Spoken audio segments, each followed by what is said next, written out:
Coming up next on Tech 95, Google Smartwatch, new Chromebooks, Windows 8.2, and much, much more. It's all coming up next on Tech 95. This is Tech 95, recorded on June 2nd, 2014. The Googly I.O.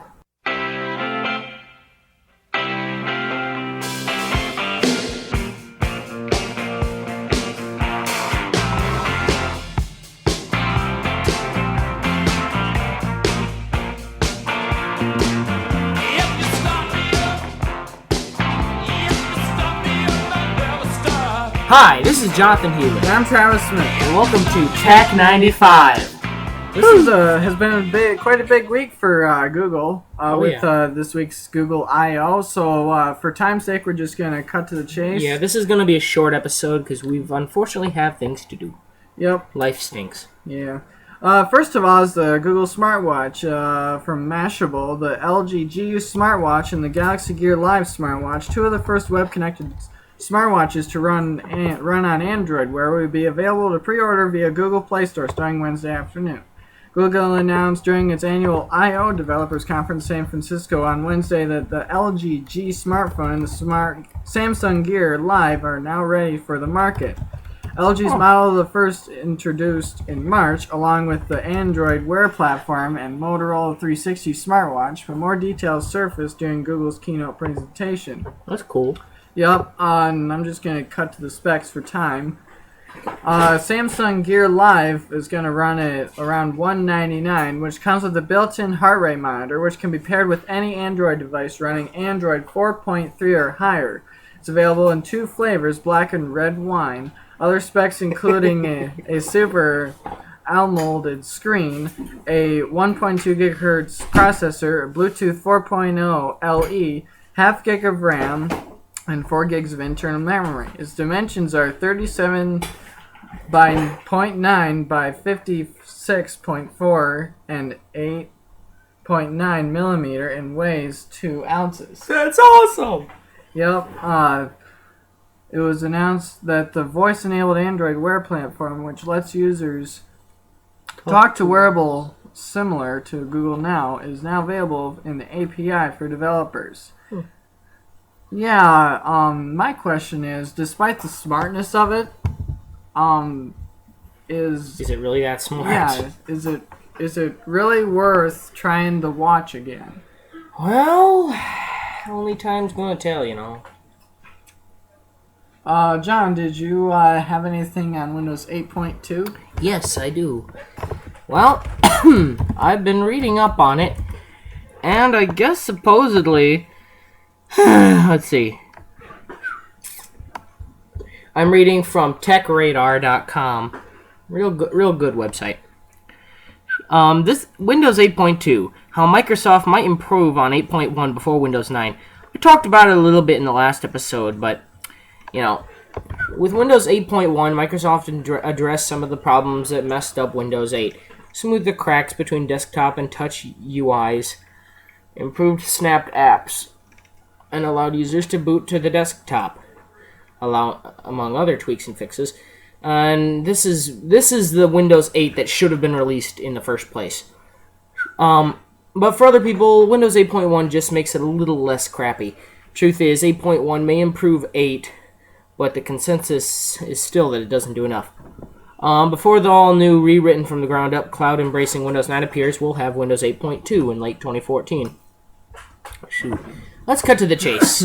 What is 8.2? It's an upgrade for Windows to follow 8.1. Windows 8.1 Update 1. When is it out? Probably late 2014. What'll it cost? Nothing. It'll be a free upgrade. First, though, we know Windows 8.1 Update 1 will appear during build 2014 after a previous goof already let it out of the bag. It's the leakiest update to Windows yet. Is fairly underwhelming. That's not saying much.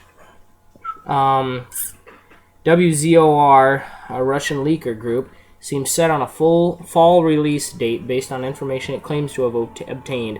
But, you know, we can't verify that. So I guess only time will tell. Windows 8.2 should basically just make Windows 8.1 better. Like how better? Well, there are rumors that around 8.2 Windows 9, we might get the original start menu back, along with the new Metro start menu side by side. Yeah, I seen a picture of it the other day. Yeah, it's pretty cool. Windows 8.2 is also supposedly going to come out with one app store to rule them all. No! Yes! That sounded weird. Yeah. Windows 8.2. Will it be Windows 9? We don't really know. Not a lot's known about it, so I guess we'll just have to wait and see. Yep. Yeah. Something to await. Along with Google I/O this week, we got some new Chromebooks coming out. You know, the portable, the ultra portable, lightweight, easy to use. All you really gotta know is Google Chrome, basically, and it's basically integrating all the Google applications in one laptop, only without Windows. I'm just gonna summarize this article here. The 13-inch model of Samsung Chromebook 2 comes so close to being a mid-range Chromebook the world's have been waiting to see. It has a distinctive design, roomy 1080p display, and solid construction with excellent keyboard and trackpad. The laptop is held back by a handful of significant issues. The use of a TN panel instead of a high-quality IPS display. Sorry. The laptop is held... we got distracted by an advertisement. Yeah. We need to come out with something that blocks them. Yep, AdBlocker Plus. Install that on your browser. Performance, it's decent, but not as good as comparable Intel-based devices, and battery life does not come to close to what the competition provides. So all considered, is the Chromebook 2 right for you? Here's what the reviewer says. On the 11-inch front, you'll be getting more bang for the buck with one of the current Haswell-based systems. You might also want to wait a month or two to see how the next-gen Intel models, which are slated to arrive this summer, stack up. Without the 1080p display and with below-average performance and above-average price tag, the smaller Chromebook 2 is tough to recommend for most consumers at this point. The 13-inch Chromebook 2, on the other hand, file is addressable void in the Chrome OS ecosystem. Install AdBlock Plus, he says. What do I look like? Dumb or something? Don't answer that. It helps Facebook to not display stuff. I already knew about it. That's we went over in previous episode. Don't remember the name. Don't remember the number. Whatever. If you like the idea of a larger laptop and want a display that is a step above most others, specifically the massive entry-level Chromebooks that also use TN panels, but lack this model's higher resolution. It'll give a good overall experience, and you can't get anywhere else. Cool. I've been looking for like maybe a Chromebook to try out. Yeah, but because I like laptops. Yeah. I like the computer look. I like the computer look and the computer feel. I'm slowly getting used to tablets, but because I've had a tablet for a year or two. It's going on 2 years, and it's gotten some very, very light use. Yeah. Anyway. And another thing that Google I/O announced is the Android in car. The Open Automotive Alliance finally shows a product at Google I/O after its launch back in January of this year, Android Auto. Members including Google, Audi, Honda, GM, don't know that other. GM. Yeah, GM. General Motors. Yeah, and chipmaker. Hyundai. Yeah, some other Japanese name. Google, Audi, Honda, General Motors, Hyundai, and chipmaker NVIDIA have been collaborating to bring Android safely to the car in 2014. Rather than the more traditional model that seems smarts baked in the car's head unit, your phone will project its OS and an app into play onto the car's screen, much like App Radio does now. The big benefit here is your phone updates, your car's center stack gets better without needing to fiddle with it. So it's going to be like you can tell your GPS what to do instead of fiddling with it like like many of us do now. Which, hey, You do what you can do. yep. Anyway. And stay safe. Android Auto is completely voice enabled. Thus, No. contextually based systems, so speaking to your car will allow it to pass along information on opening and closing times of places near you. Display restaurant listings, send messages, play music, and make phone calls. The info is then displayed on the screen via cards, much like you're used to seeing on Google Now. Apps like Spotify, Songa, MBL.com, and BAT are on hand at launch, though we expected that list will grow.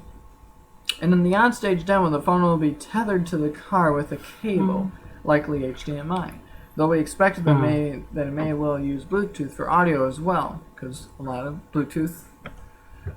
cars have Bluetooth-enabled stereos, which I think is kind of cool. The API used in Android Auto are shared by Android Wear, so devs will have the ability to easily port between watch and the car, or even to integrate them. So far, 25 car brands have signed up, bringing the total member to a count of 40, including the technology partners that have jumped onto this board so far.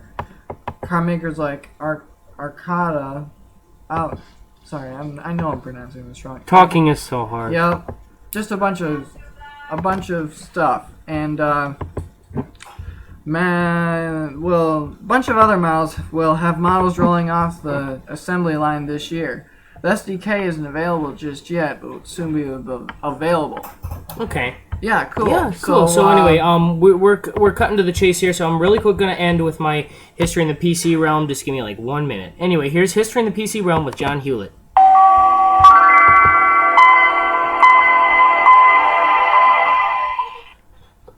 Anyway, today I'm not going to be talking about an operating system or a CPU or a computer or anything. I'm talking about a small corporation, the Tandy Corporation.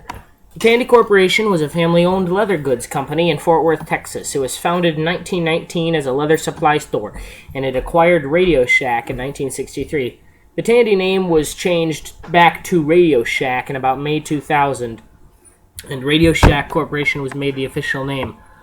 Tandy was one of the companies with Commodore and Apple started the PC revolution in the USA with their TRS-80 in 1977, TRS-80 Color Coco in 1980, the TRS-80 in 1977, and the TRS-80 Coco Color Computer in 1980 line of home computers. Later, Tandy adopted the IBM PC architecture, and they were called IBM PC compatibles. They were the Tandy 1000 and Tandy 2000. They were cheaper than an IBM PC, and yet it featured built-in and better sound and graphics. These machines could produce 16-color video and operated 2 dynamic sine, square, sawtooth sound channels, a non-dynamic sound channel, and a dynamic white, pink, and brown noise channel. It was only when VGA standard graphics cards and Sound Blaster cards became common that Tandy's advanced features became non-competitive and thus obsolete. Tandy acquired Grid Systems in March of 1988. Grid Systems was a laptop manufacturer, and they made laptops like the Grid Compass, the Grid Case, Grid Light, Grid Pad, tablet computer, and things. Tandy also produced the short-lived Tandy 1100 FD and the Tandy 1100 HD notebooks. Released in 1989, the 1100 series was based on the popular NEC V20 processor, clocking at 8 MHz. It was pretty cool. Tandy Corporation began an expansive program in 1973 outside their home of the USA market, opening some Radio Shack style stores in Europe and Australia under the Tandy name. It's pretty cool. Currently Tandy is still around, but they're under the name of Radioshack, but it's still being sold in the UK under the Tandy name, which is interesting. So yeah. Anyway, that's it for history in the PC realm. Thank you for listening, and bye-bye.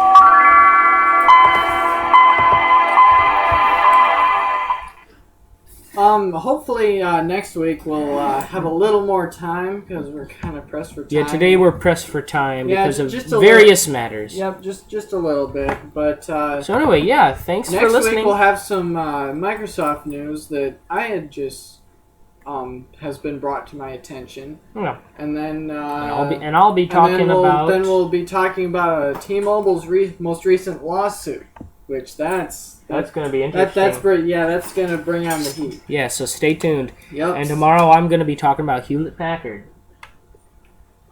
Or not next week. Next week. Right. Yeah. So anyway, thanks for listening. I'm Jonathan Hewlett. And I'm Travis Smith. And thank you for listening to Tech 95. See you later. Bye.